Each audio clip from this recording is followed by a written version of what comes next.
what's at stake in this effort. And I hope we will finally wind up doing what is right. Thank you, Mr. President. Mr. President. The Senator from New Jersey. Mr. President, before the senior senator from Massachusetts leaves the floor, I want to commend him for his constant leadership in matters of the better environment, better, more effective ways to get our energy without spoiling the environment and putting what amounts to toxics in the air. And I congratulate him for his constant leadership in this area. Mr. President, one thing that Democrats and Republicans share is a desire to keep our children and grandchildren safe and healthy. Many of us remember the days when we simply counted to make sure our newborns have all of their fingers and toes and breathe a sigh of relief. But parents today face many more threats, and industrial chemicals have become more common in consumer products, and we've seen an increase in certain birth defects, childhood cancers, and behavioral disorders. And that's why I've written legislation to reform our chemical management system and give parents peace of mind about chemicals in household products. Mr. President, my Safe Chemicals Act passed out of the Environment and Public Works Committee last week, and I hope that we're going to see it on the floor of the Senate this fall. We think of the home as a place where our families are safe. We don't expect the carpet in our bedrooms, the shampoo in our showers, or the detergent in our laundry to pose a threat to our family's health. Many everyday products contain chemicals.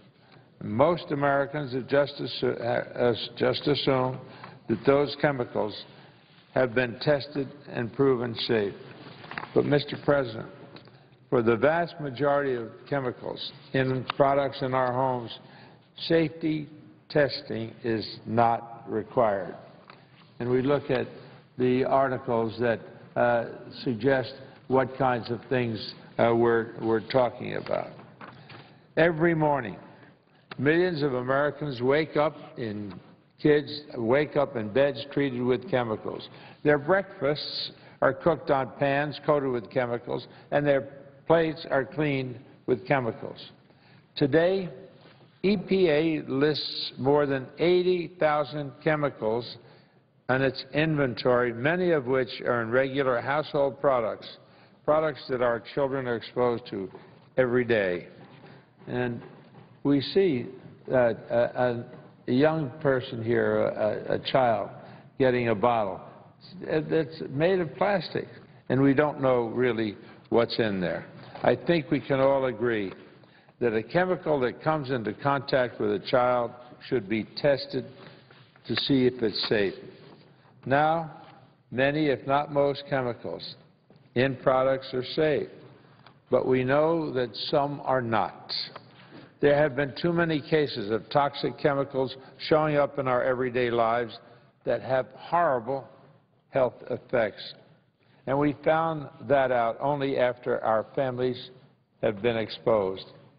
Recently, the Chicago Tribune exposed the latest example of untested chemicals wreaking havoc in our bodies.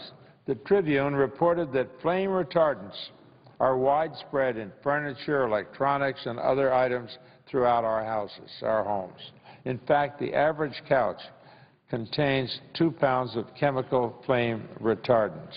And we see it here. Sofa like this looks like it's all good and no harm can come. But there could be materials, chemical materials in there that are releasing toxic fumes. But chemicals in products don't always stay in products. Many of them find their way into our bodies, and it's not clear that we're safe with any of these products because we don't know just exactly what's in there. In fact, the Tribune tragically found that a typical American baby is born with the highest concentrations of flame retardants in the world. And many flame retardants are highly toxic. Children born with high concentrations of flame retardants can suffer devastating consequences for the rest of their lives. Flame retardant chemicals have been linked to cancer, developmental problems, and other health risks. High levels of these chemicals put newborns at greater risk of low birth weights and birth defects. And then, in childhood, they face lower IQs and problems with fine motor skills. Even in adulthood, women who were born with flame retardants in their blood can have trouble becoming pregnant. Imagine, we're setting our children back from day one before they've taken their first breath. And flame retardants are just one example of the problems with our chemical safety system. According to the Centers for Disease Control and Prevention, Americans typically have 212 industrial chemicals, including 6 that cause cancer, coursing through their bodies. And we know that these chemicals can have serious health effects. And we see what kind of health effects. Here, chemical exposure accounts for as much as 5% of childhood cancers, 10% of diabetes, 10% of Parkinson's disease, and 30% of childhood asthma can come from the exposure to toxic fumes from these chemicals. That's not a very comforting idea. Mr. President, these chemicals are still around and untested because the 35-year-old law that's supposed to assess and protect against chemical health risk is broken.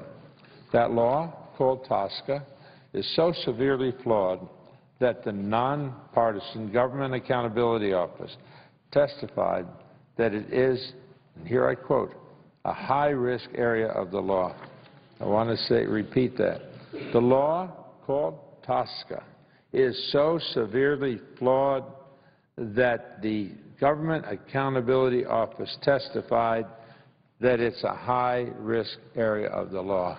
That's a credible government department saying that this is a high-risk area of the law.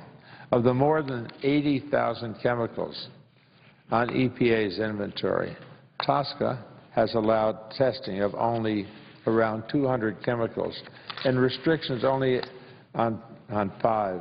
That's more of 80,000 chemicals that are being used routinely in EPA's inventory. Has such a few excuses from the risks that might affect children or adults in a household. Until this law is fixed, toxic chemicals will continue to poison our bodies, threaten our health. This status quo is dangerous and it's unacceptable. We've heard from parents across the country that we should not wait any longer for reform. We had a demonstration here in Washington just a few weeks ago. People asking for safer chemicals now. They're worried about their parents. They don't want their children exposed to chemicals that might injure their health. And so it's easy to do, Mr. President. These chemicals should be tested before they're made in the product, and then we don't have to worry about whether or not we're doing something that puts our kids at risk. We've already waited too long. Entire generations have grown up in homes filled with untested chemicals.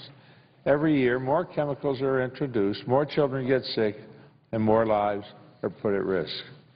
So I was proud when the Environment and Public Works Committee took an important step last week by passing the Safe Chemicals Act. Now, we've been working on TSCA reform. I began our work there in 2005. In the 7 years since then, we've explored the topic from many angles.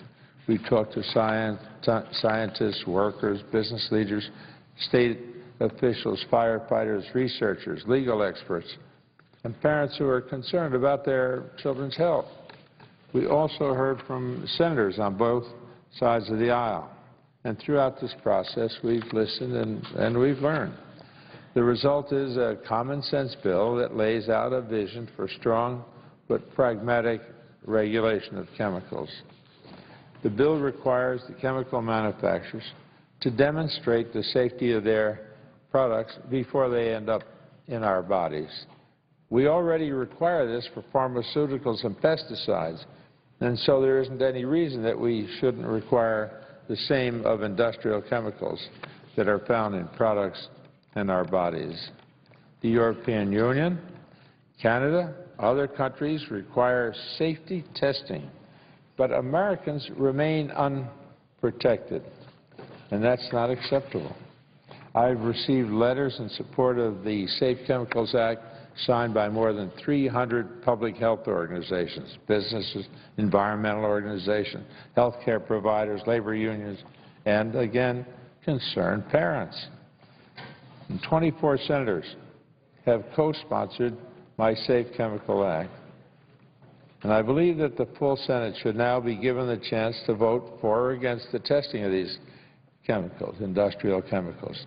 We want to debate it on the floor of the United States Senate. We want families to know what we're thinking about as we go through this process. They deserve to know that Congress cares more about their kids' health than the concerns of the chemical industry lobbyists. So, Mr. President, I come to this conclusion. There is risk out there that we take unnecessarily. So it's time to take action, clear this up. It would be a positive act for the chemical manufacturers so they wouldn't have to worry about responding to challenges from the law in 50 states, but rather be under one guideline that takes care of them all. So it's time to take the action. The health of our children is at stake, and I hope that my colleagues across the chamber will stand up and say, yes, you're right. It's time that we challenge what we know is an exposure that should not exist.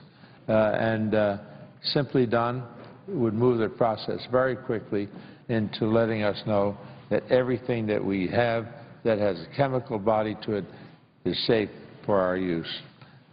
And with that, Mr. President, I yield the floor. Clerk will call the roll. Mr. Akaka.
Senator from North Dakota.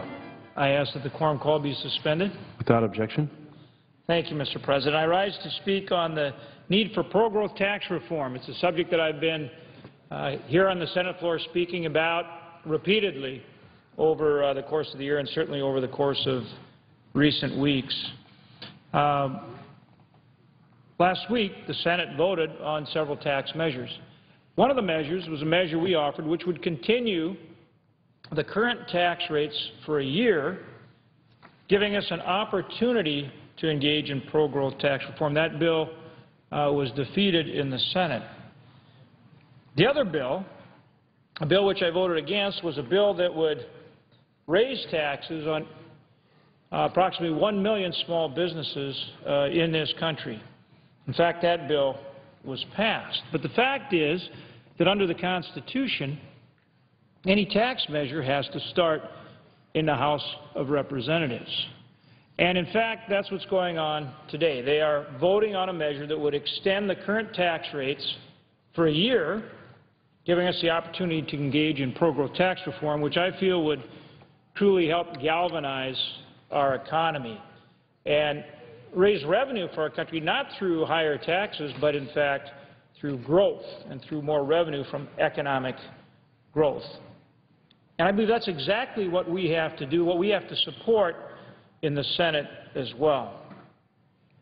The measure that the administration favored and that was earlier passed in the House, as I say, will be blue slip, so it won't take effect. But the problem with that measure is that it would raise taxes on individuals and small businesses. Almost 1 million small businesses across this country would pay higher taxes, and they are the generator of jobs for our economy.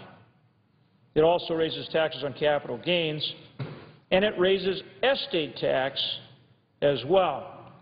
Let me talk about the estate tax or the death tax provision for just a minute. Right now, the estate tax provides an exemption on the first $5 million, and then amounts in an estate over that $5 million threshold are taxed at 35%. However, reverting to the pre-2001-2003 tax rates, which happens at the end of the year unless action is taken. Unless action is taken by both the House and the Senate to extend the current rates, then we revert to the tax rates before the 2001-2003 tax reductions. That means instead of a $5 million exemption and a 35% tax rate on estate tax or the death tax, we go to a $1 million exemption with a 55% tax rate after that. Think about what that means to our farms and our small businesses across the country. 24 times more farms will then be in an estate tax situation, and something like 14 times more businesses will be in an estate tax situation. So what does that mean? Well, what it means is that when a family member dies and it's time to pass on that farm or to pass on that business, they're going to have to borrow money to try to pay the estate tax. And that farm or that business then is going to have to generate enough revenue to pay that estate tax. And if you can't pay that estate tax at 55% of the value of what you're passing, if that business or that farm can't service that level of debt, then you have to sell that farm or sell that small business, which may have been in the family for many, many generations. And remember that those farms, those ranches, those small businesses, that's the backbone of the American economy. And here we are at a time when we have 8.2% unemployment and we're trying to get this economy going, and we're putting our small businesses across this country in that situation. That is why it is so important that we act. And that's exactly what we have proposed. We have said, hey, rather than putting our economy in that situation right now, let's set up a one-year extension to current tax rates. Let's engage in pro-growth tax reform where we actually lower rates but close loopholes, which will generate economic growth, and we'll get revenue from economic growth rather than from higher taxes. That is vitally important. In fact, on a bipartisan basis 2 years ago, That's what we did. We extended the current tax rates. I think we had 44 Democrat votes to do that here in the Senate. The Republicans voted for it, I think, across the board. I think we had 44 votes on the Democrat side of the aisle. So it was absolutely a bipartisan measure. And I argue that's exactly what we have to do again. Even the President at that time came out, he supported doing exactly what I just laid out. And he said, because we can't raise taxes in a recession. He said raising taxes would hurt the economy and would hurt job creation. And if you look at the statistics today, we're actually in a more difficult economic situation now than we were then. 8.2% unemployment, over 8% employment for more than 41 straight months. 13 million people out of work, 10 million people underemployed, 23 million people either looking for work or looking for a better job. Middle-class income has declined from approximately $55,000 to about $50,000 since this administration took office. Food stamp usage has increased from 32 million recipients to 46 million recipients. And economic growth, as we've seen, is about 1.5%. Last month, job creation, 80,000 jobs gained during the month, but we need 150,000 jobs gained during the month just to keep up with population growth and not have our unemployment rate increase. So these are the facts, and the facts speak for themselves. We need to extend the current tax rates. We need pro-growth tax reform on a bipartisan basis, and we need to get control of our spending. If you look at the latest numbers from CBO says without taking those steps, we're looking at economic growth next year of maybe 0.5% for the entire year. But if we take the steps to address the fiscal cliff, as I've described, if we take those steps to undertake pro-growth tax reform, CBO talks in terms of a 4.4% growth rate next year. Think what that means to 13 million unemployed people. It means the difference between getting a job and not getting a job.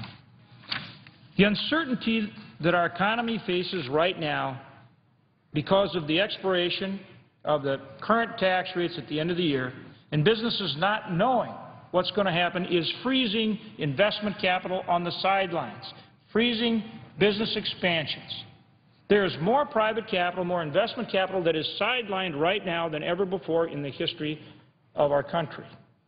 So we unleash it, we get it going not by raising taxes, but by providing the legal tax and regulatory certainty, the kind of pro-growth tax reform with closing loopholes as I've described to get this economy going. Now the administration says, well, but everyone needs to pay their fair share. Everyone needs to pay their fair share. I think that's certainly true. We're saying exactly that. And that's exactly what you do by engaging in pro-growth tax reform and closing loopholes. Everyone is treated fairly. Everyone pays their fair share. In fact, just to give you a sense of that whole concept, though, let's look at who pays the income taxes right now, according to the National Taxpayer Union. Right now, today, the top 5% of taxpayers pay almost 60% of the income tax in this country. The top 10% pay almost 70% of the income tax in this country. The top 25% pay almost 90%. The top 50% of taxpayers pay 98% of the income tax that's paid in the country. So the point is, let's engage in pro-growth tax reform that will get our economy growing rather than stagnant as it is today. And it is that growth, that economic growth, that puts our people back to work and that truly generates the revenue, not higher tax rates which will hurt our growth. We can lower rates, close loopholes, come up with a fair system that is simpler and that will generate revenue through economic growth. And that is the only way, that economic growth, along with controlling and managing our spending, that will get us on top of our debt and deficit and get Americans back to work. We need to do it on a bipartisan way. We can do it. We've done it before, and we absolutely need to get started, and we need to get started now. for the good of the American people and the good of our country. And, Mr. President, if I may, I want to close on one other note, one short message, and that is as the House works on a tax measure, as I've described today, to extend the current tax rates and put us in a situation where we can truly engage in pro-growth tax reform, I also urge my colleagues in the House to make sure at the same time they're acting on Farm Bill legislation, not just the drought legislation, but on a Farm Bill. We passed a Farm Bill in this Senate several weeks ago on a bipartisan basis. I hope they're able to do the same thing, pass a Farm Bill in the House on a bipartisan basis as well, that we can go to conference with.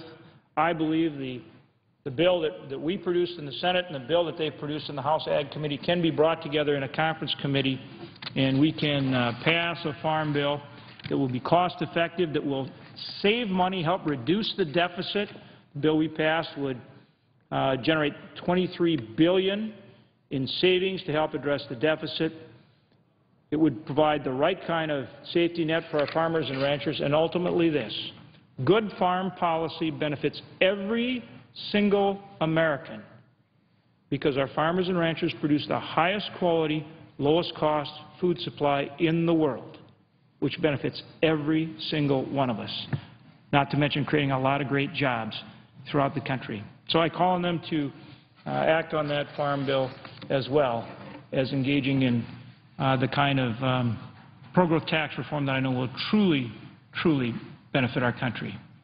With that, Mr. President, I note the absence of a quorum. The clerk will call the roll. Mr. Akaka.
from Oklahoma is recognized. Madam President, ask unanimous consent the quorum call and process be vitiated. Without objection, so ordered. And Madam President, I am waiting now for them to bring up a bill that I have filed today, and we'll have a number to go with it, which I'll announce in just a moment. Let me first of all say that the talk of the whole country right now is in the sequestration, the problems that we're having. I would only observe, I don't know why it's so difficult for people to understand, but President Obama has written 4 budgets. And these budgets that come before us, and if you add up all of the deficits in the 4 budgets, it comes to $5.3 trillion of deficits. And I suggest that is more deficit than all presidents in the history of this country for the past 200-plus years. And so people talk about how do we get into this mess? Because when you have that kind of a deficit over a period of time, you wonder where it's coming from. Well, let me tell you where it didn't come from. It wasn't spent on, and that's military.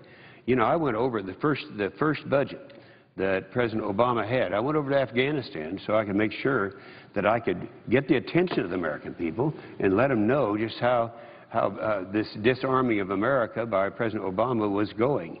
And, of course, if you remember that first budget, Madam President, that's one that let's see, that cut out our only 5th-generation fighter, the F-22, our lift capacity, the C-17, the Future Combat System, the ground-based interceptor in Poland. And that was just the first budget. Then it's gotten worse since that time. And since there isn't time to go into that detail year by year, I would only say that the President's already cut in his budget over the next decade $487 billion, roughly $500 billion, $500 billion from in defense spending over the next 10 years. And I would suggest to you that the American people, and this is something that it's very frustrating because they assume that when we send our kids into battle, that they have the best of equipment. And this just flat isn't true. The British have an AS-90, a type of howitzer that is better than ours. The Russians, the 2 S-19, better than ours. Even South Africa has a system that is a better non-line-of-sight cannon than we have in our arsenal. The Chinese have a J-10. It's better than ours. And in fact, they are now cranking them out, and we're relying on our F-15s, F-16s, and F-A-18s. So the point I'm making here is there just has been no emphasis. You know, if you go out and you borrow and increase the deficit by $5.3 trillion, as this president's doing, you'd think that we would be in a position to have a lot more robust military, but the military has been consistently cut for that period of time. Now, in the event that the Obama sequestration, as it's designed right now, goes through, that'll be another $500 billion that will come out of the military. And even the President's own Secretary of Defense, Secretary Panetta, has said that if these cuts take place, talking about the Obama sequestration cuts in addition to what he's already cut, it would be, quote, devastating to the military, unquote. That means that we would have the smallest ground fleet since 1940. We would have the smallest fleet of ships since 1915 and the smallest tactical fighter capability or force in the history of the Air Force. So if you want the United States to continue providing the type of global leadership our people have come to expect and meet the expectations of the American people. When you talk to them, they're shocked when they find out other countries have things that are better than we have. But if we want to beat this, then we're going to have to do something about number one, what's happening to the military, and number two, the sequestration. Well, I've got it all in one bill. And in a minute, we'll get a number for that bill. Or do we have it already?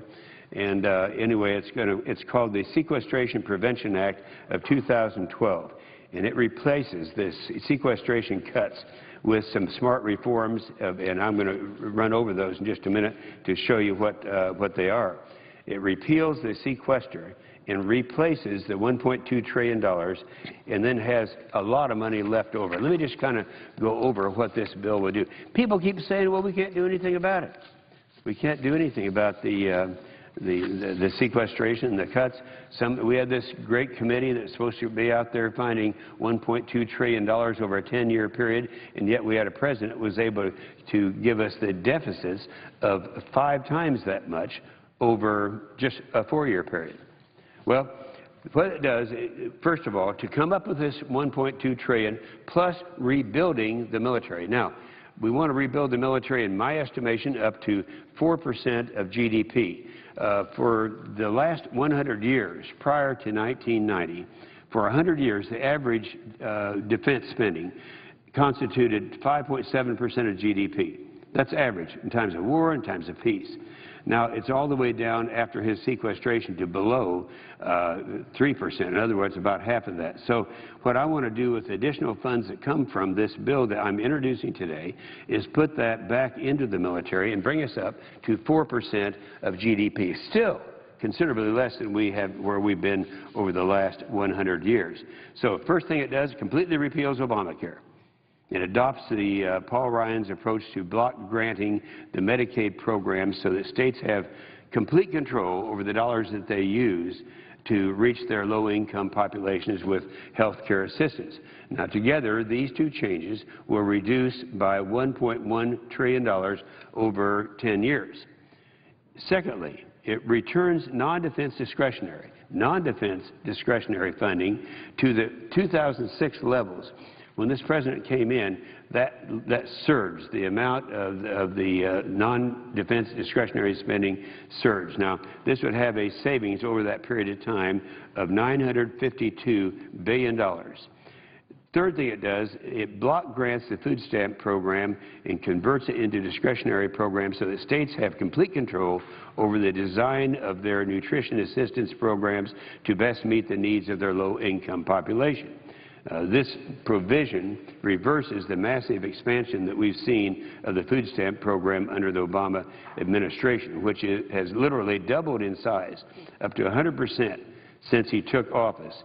On President Obama's inauguration day, just under 32 million people were on food stamps. Today, it's more than 46 million people, and they receive these benefits. So it's going to have to stop, and it will be continuing to go up if we don't do something about it. This provision saves the $285 billion.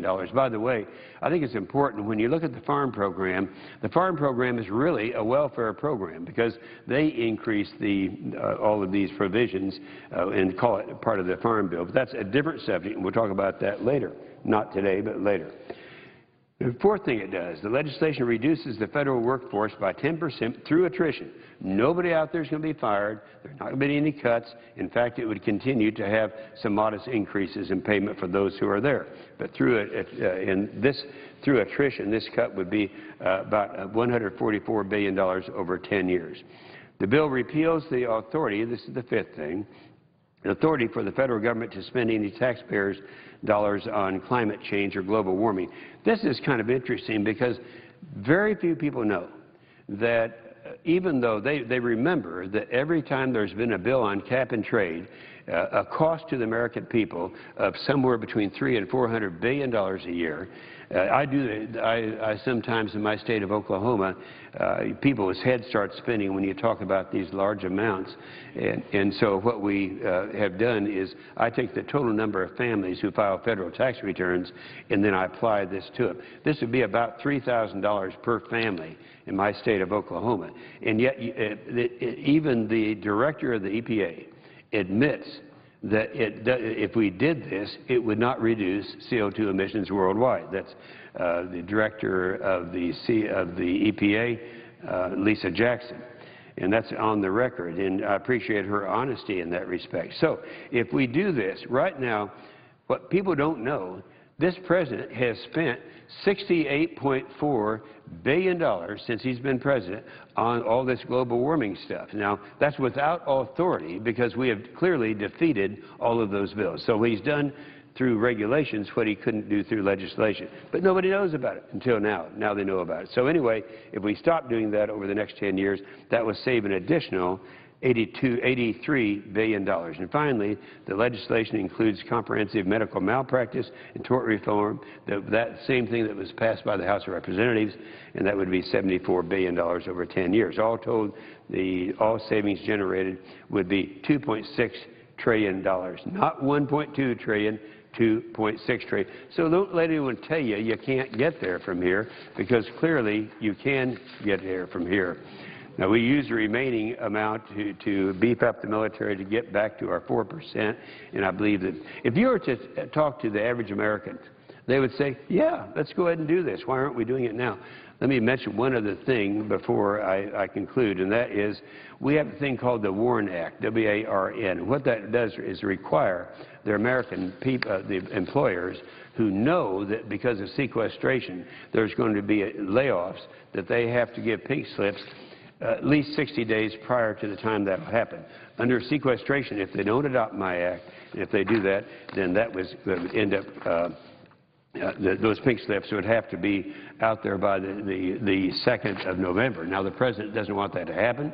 He doesn't want the Obama sequestration to be pointed out and identified as what's causing them to lose their jobs, so he's trying to get companies not to comply with this WARN Act. Clearly, the WARN Act says an employer shall not order a plant closing or mass layoff until the end of a 60-day period after the employer serves written notice of such an order. The WARN Act states, now this is very, very significant here, because if there are companies out there who are listening to the President when he's asking them not to issue the pink slips, this is what would happen to them. It states that any employer who orders a plant closing or a mass layoff in violation of Section 3 shall be liable to each aggrieved employee who suffers an employment loss as a result of such closing or layoff. In other words, if he doesn't do it, then that opens the doors for all the trial lawyers to come in. And just imagine the case of Lockheed Martin. They say they're going to have to let go some 120,000 people. If they had a class action suit, and each who's let off would receive something like $1,000, that would be $120 million that company would have to pay. And I can't imagine a board of directors, any company anywhere in America, not complying with this legal act called the WARN Act. Now, I know that I have a little bit of a problem here that I don't want to take the time from the senator that is in line to speak after me, but I would like to serve notice that there have been several things that were said on the floor today concerning this whole idea of global warming. We had a hearing this morning. It was kind of revealing because, you know, they've done everything they can to pass cap and trade, and it has not happened. So I want to correct some of the statements that were made by members. And so when the time comes that I have about 20 minutes to do this, I would do that, and it'll probably have to be later today because of the clock that's running now. So I will yield the floor for my friend to take his turn. The senator from Colorado is recognized. Madam President, good afternoon. I rise this afternoon